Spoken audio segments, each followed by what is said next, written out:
शांति। ओम शांतिः शांतिः शांतिः।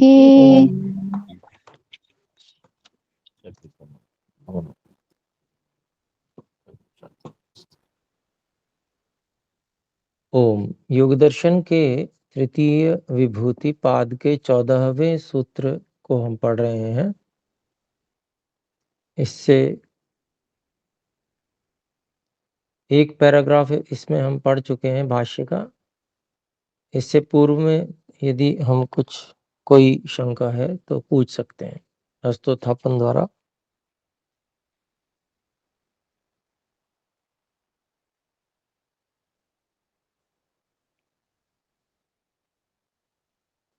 जी तो फिर हम आगे बढ़ते हैं। देखिए,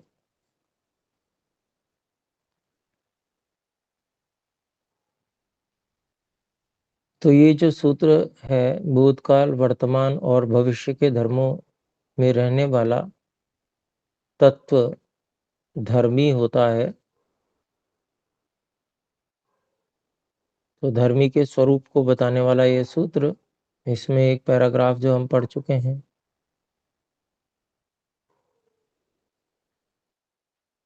धर्मी की शक्ति, विशेष योग्यता, वही धर्म है।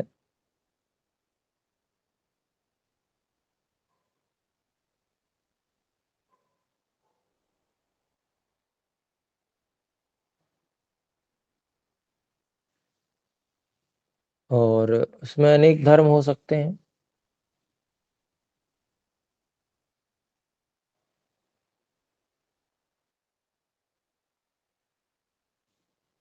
तो एक धर्म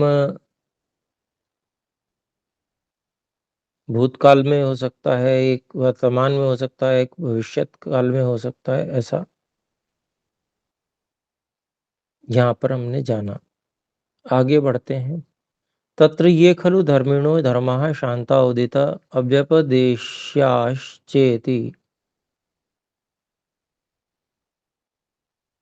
तो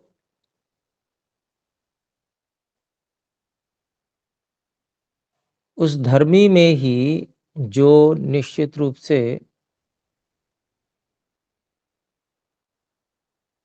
धर्मी के धर्म है, धर्मी के धर्म है, वह या तो भूतकाल में या वर्तमान काल में या भविष्यत काल में होते हैं। तत्र शांता ये कृत्वा व्यापार अनुपरताः। तो वे धर्म जो अपने व्यापार को करके रुक गए होते हैं, वे भूतकाल में चले जाते हैं, शांत कहलाते हैं। सव्यापारः उदितास्ते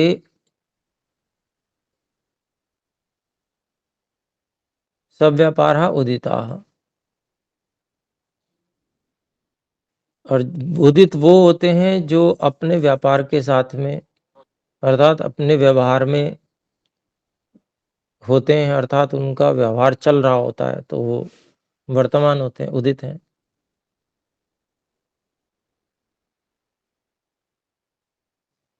ते च अनागतस्य लक्षणस्य समनन्तराः वर्तमानस्य अनंतर अतीतः।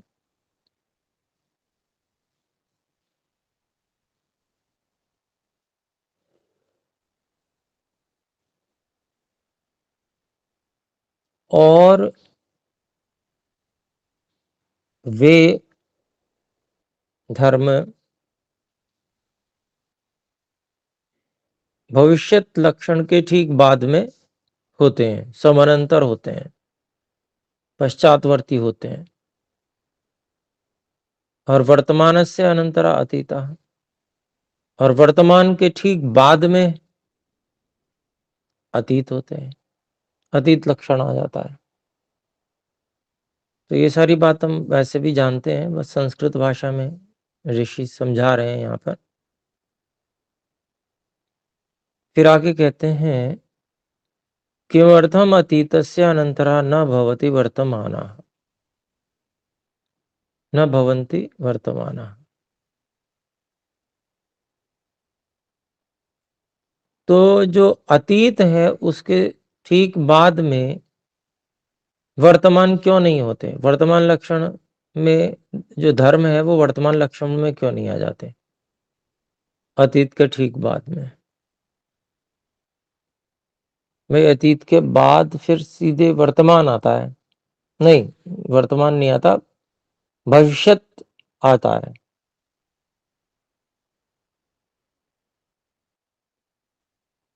अव्यपदेश आता है, तब उसके बाद में वर्तमान आता है। तो कहते हैं सीधे अतीत के बाद में वर्तमान क्यों नहीं आ जाता? तो कहते हैं पूर्व पश्चितायाम पूर्व पश्चिमताया अभावात, पूर्वपरता के अभाव के कारण से नहीं आता।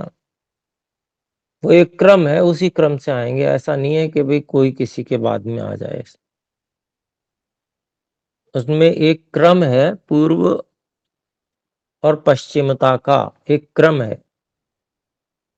पूर्व पश्चिमता का के क्रम का अभाव होने से अतीत के बाद में तुरंत वर्तमान नहीं आता।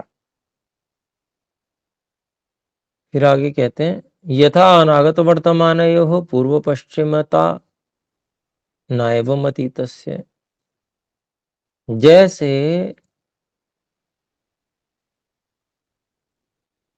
अनागत और वर्तमान के पूर्व पश्चिमता है, अर्थात एक क्रम है उनके बीच में कि पहले अनागत होगा फिर वर्तमान होगा। तो ऐसी अतीत के साथ में उस प्रकार की पूर्व पश्चिमता जो है, वो क्रम जो है वो अतीत के साथ में नहीं है, उस तरह का क्रम। तस्मात् न अतीतस्य अस्ति समनन्तरः। इसलिए अतीत का तुरंत बाद में आने वाला वो वर्तमान नहीं है।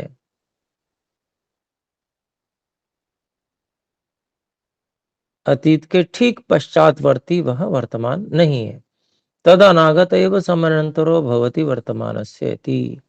और वो जो अनागत है वही ठीक पश्चातवर्ती वर्तमान का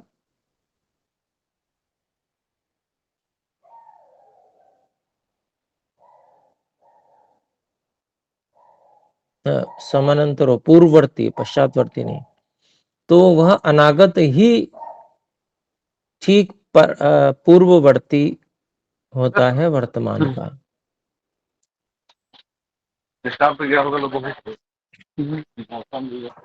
मुकेश जी कृपया म्यूट रखिए, धन्यवाद।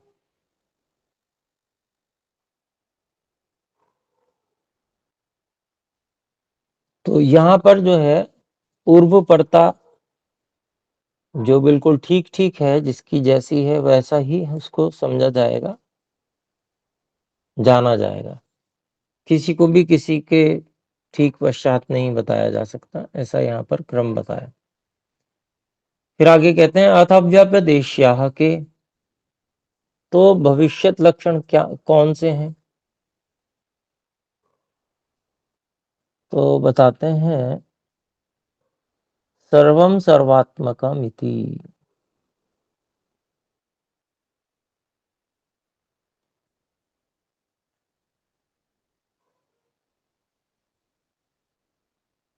तो सर्वम सर्वात्मकम इति का मतलब हुआ सभी जो धर्मी हैं उनमें जितने भी धर्म हैं उन सब धर्मों को भविष्य में धारण कर सकते हैं। जितने भी प्रकार के धर्म हैं, जिस भी धर्मी के, वो सब उसमें धर्म प्रकट हो सकते हैं उस धर्मी में। तो वह जो धर्मी है वह सर्वात्मक इस प्रकार से है, सभी धर्मों वाला। तो ये भविष्यत लक्षण में सभी आ जाएंगे। आगे कहते हैं यत्रोक्तम, यहाँ ऐसा कहा गया है, ऐसी अन्य किन्हीं बड़े ऋषि विद्वान की बात को उद्धृत करते हैं। महर्षि व्यास जी पहले भी करते रहे, यहाँ भी कर रहे हैं। जलभूम्योः परिणामिकं रसादि वैश्वरूप्यं स्थावरेषु दृष्टम्।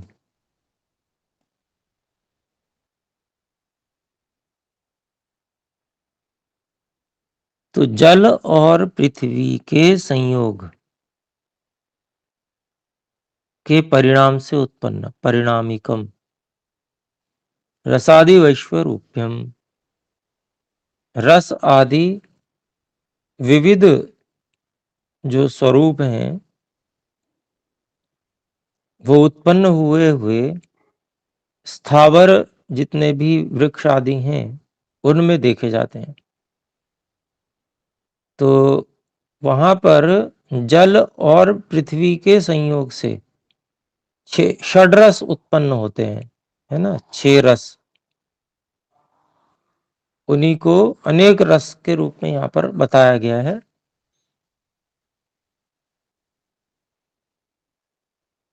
फिर आगे कहते हैं तथा स्थावराणाम जंगमेषु जंगमानाम स्थावरेषु इति एवं जात्यनुच्छेदेन सर्वम सर्वात्मकम इति। और फिर कहते हैं कि जो वृक्ष वनस्पति आदि हैं वो जो चलने वाले प्राणी हैं, तो ऐसे जो वृक्ष आदि के इन 6 रसों का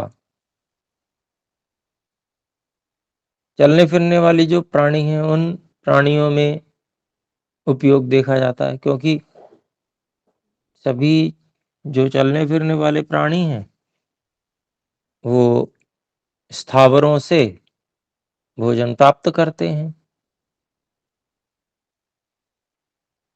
और फिर जो चलने फिरने वाले प्राणी हैं वे जो भी मल इत्यादि उत्सर्जित करते हैं और उनका शरीर भी गल सड़ जाता है जब भी मृत्यु होती है, तो भूमि में ही जाके मिलता है। तो वो जो स्थावर वृक्ष आदि हैं उनके लिए खाद बन जाता है।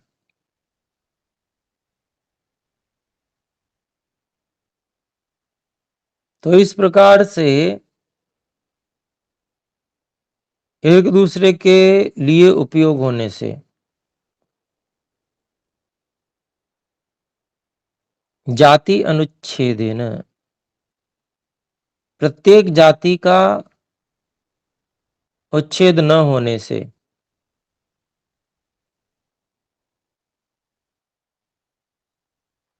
सर्वम सर्वात्मकम, अर्थात सभी धर्मी जितने भी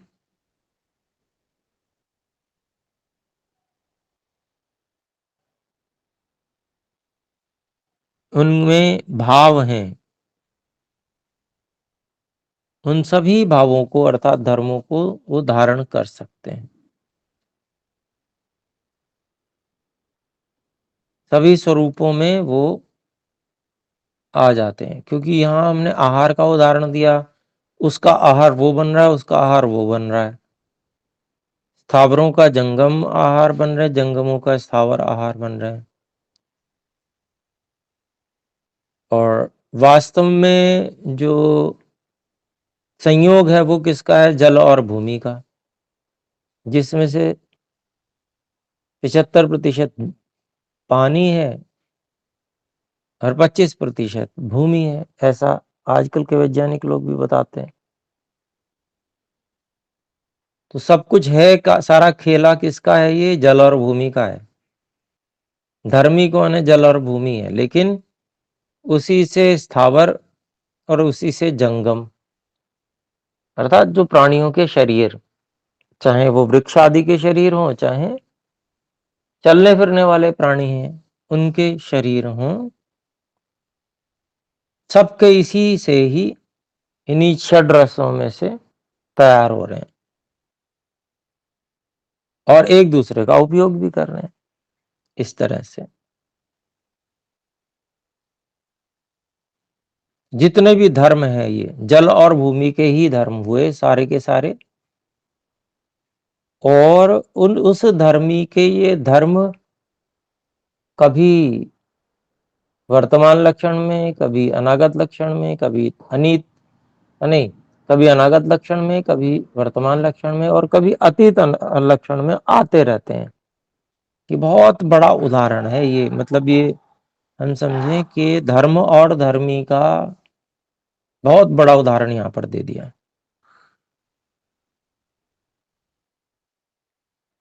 किसी अन्य विद्वान के शब्दों में। आगे देखते हैं।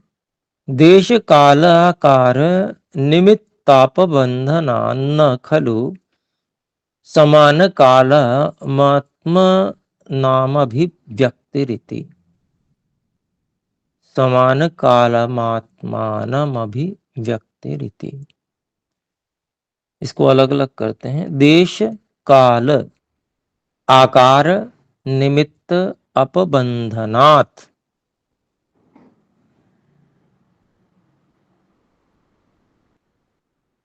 बंधनात् नहीं है, बंधात। देश काल आकार निमित्त अपबंधात् न खलु समान कालम आत्मानम अभिव्यक्ति ही इति।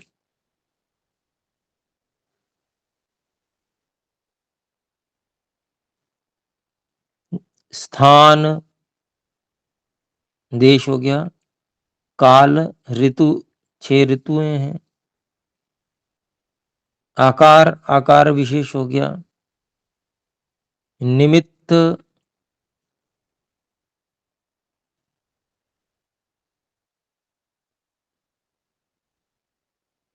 बहुत सारे निमित्त हो सकते हैं। जैसे मनुष्य ही कहीं निमित्त बन जाता है किसी कारण में, किसी कार्य में।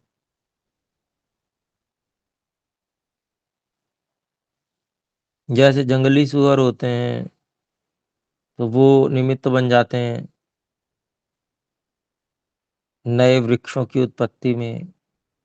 जमीन को अपने मुंह से खोदते हैं, उनकी लार वहां मिक्स हो जाती है, और साथ में पड़े हुए जो बीज होते हैं वो वहां पर फिर अंकुरित हो जाते हैं।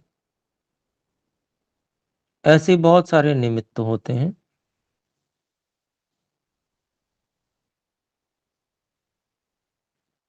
तो न तो देश, न काल, और न किसी आकार विशेष रूपी जो निमित्त है उसका बंधन न होने से,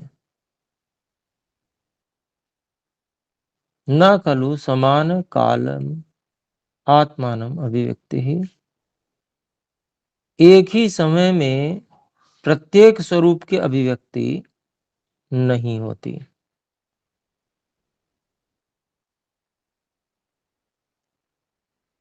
एक समय में एक प्रकार के स्वरूप की अभिव्यक्ति होती है, धर्म जिसको कहते हैं। फिर उसके बाद में वो धर्म निपट जाता है, भूतकाल में चला जाता है, अन्य धर्म वर्तमान में आ जाता है। यहां पर ये कहना चाहते हैं। तो सबके देश काल निमित्त भिन्न भिन्न है, और अपने देश काल निमित्त, देश काल आकार और निमित्त को पाकर अपने अपने वर्तमान में अभिव्यक्ति होती है धर्मों की।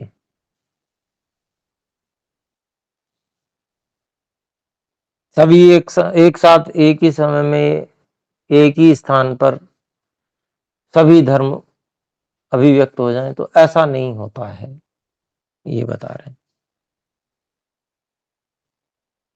अलग अलग स्थानों पे तो सबकी अभिव्यक्ति हो ही रही है, उसकी बात नहीं है, लेकिन समान देश काल की बात चल रही है यहाँ पर।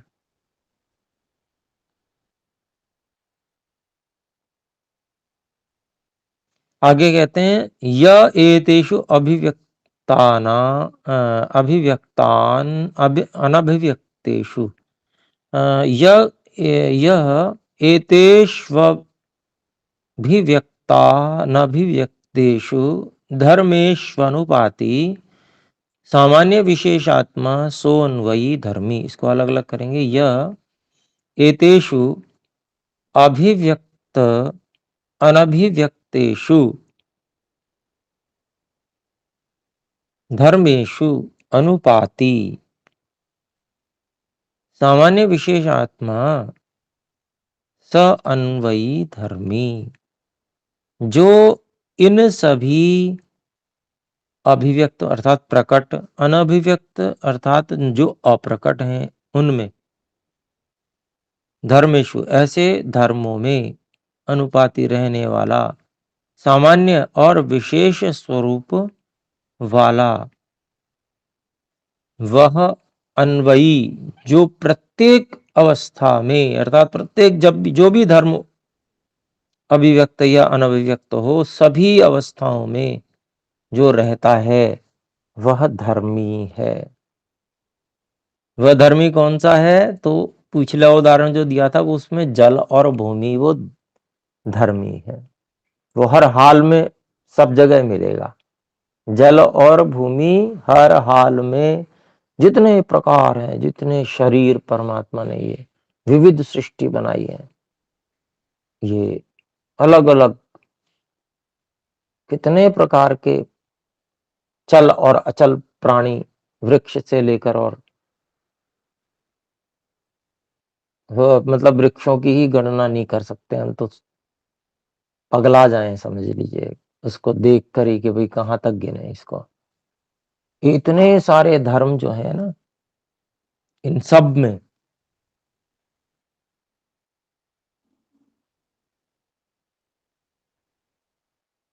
एक धर्मी जल और भूमि है, ये बताना चाहते हैं।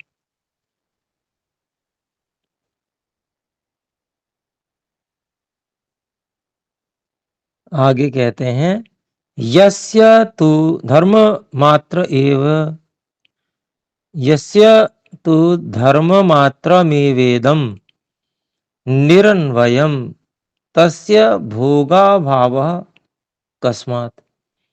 तो कहते हैं यहाँ कुछ बता रहे हैं कि भाई जिसके मत में तो धर्म मात्र ही यह है, केवल धर्म मात्रम एव इदम निरन्वयम, अर्थात जिसमें कोई धर्मी, एक धर्मी अन्वयी के रूप में नहीं है, तस्य उस व्यक्ति का तो भोगाभाव, भोग का ही अभाव हो जाएगा। कैसे?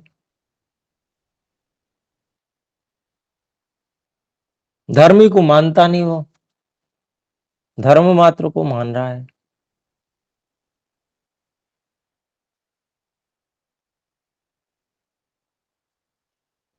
तो उसके मत में भोग का अभाव हो जाएगा। कैसे?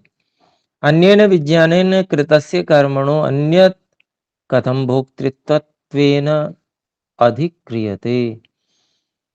तो भिन्न विज्ञान के द्वारा किए हुए कर्म का दूसरा कैसे भोक्तापन से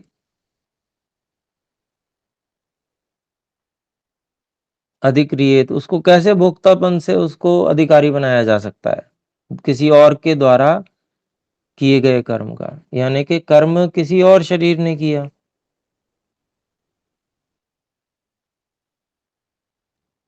और भोक्ता कोई और शरीर है, तो उसकी दृष्टि में तो जो अन्वयी किसी को नहीं मानता, धर्मी किसी को नहीं मानता, एक ही, उसके मत में तो भोग का अभाव हो जाएगा, क्योंकि यह कर्ता सा भोक्ता, जिसने कर्म किया है वही भोग को प्राप्त होगा। कर्म का फल उसी को मिलना चाहिए, ये एक न्याय का सिद्धांत है। उसके मत में तो कोई अन्वयी धर्मी है ही नहीं, अन्वित रहने वाला एक धर्मी है ही नहीं। जब है ही नहीं तो कर्म तो किसी और शरीर ने किया, वो नष्ट हो गया, फल किसी और शरीर को मिल रहा है। तो ये तो अन्याय वाली बात हो जाएगी। इससे भोक्तापन, जो न्यायपूर्वक भोक्तापन का सिद्धांत जो है, वो उसका अभाव हो जाएगा। आगे कहते हैं, तत्स्मृत्य भावश्च नान्य दृष्टस्य स्मरणम अन्यस्यास्तीति। और उसके मत में स्मृति का भी अभाव हो जाएगा कि अन्य के देखे हुए को कोई दूसरा अन्य स्मरण भी नहीं कर सकता। सब कुछ अलग अलग ही है, कोई बीच में धर्मी एक नहीं है, या हम कहें कि आत्मा एक नहीं है। तो उसके मत का खंडन कर रहे हैं कि भाई किसी के देखे, अन्य के देखेगा किसी और दूसरे को स्मरण कैसे हो जाएगा। और विज्ञान मात्र है और क्षणिक है सब कुछ, तो हर क्षण में परिवर्तित हो रहा है। ये उसका सिद्धांत है, जिसके सिद्धांत का खंडन किया जा रहा है यहाँ पर। तो इसीलिए उसके सिद्धांत में स्मरण भी संभव नहीं है। और फिर आगे कहते हैं, वस्तु प्रत्यभिज्ञानात् च स्थितो अन्वयी धर्मी। तो वस्तु की पहचान कर लेने से कि ये वही वस्तु है जो मैंने थोड़ी देर पहले देखी थी, वही अब है। वस्तु की पहचान हो जाने के कारण से जो अन्वयी धर्मी है वो स्थित है, यानी कि वो उसको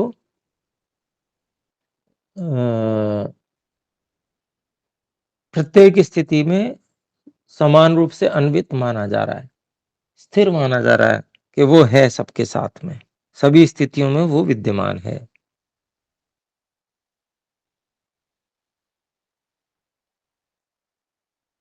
यो धर्मान्यथात्वम अभ्युपगतः प्रत्यभिज्ञायते। जो भिन्न धर्म के अन्यथात्व अर्थात भिन्न धर्म के बदल जाने, अर्थात उसका धर्म, उसमें जो परिवर्तन आ गया है,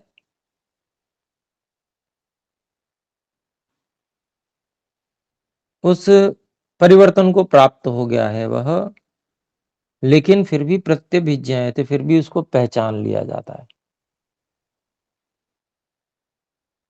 जैसे एक मनुष्य शरीर है, छोटा था, बालक था, लेकिन वही युवा हो गया, तो क्या हुआ, परिवर्तन हो गया ना।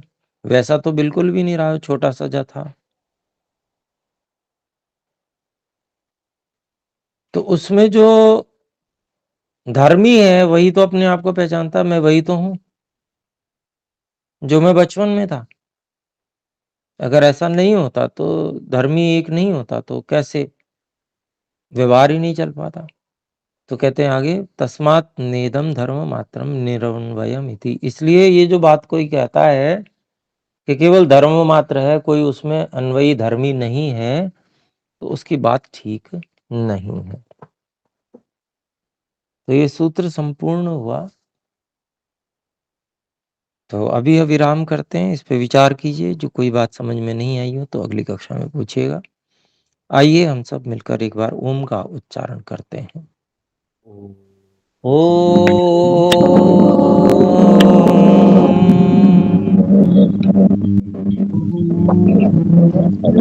सर्वेभ्यो नमः। सभी को सादर नमस्ते।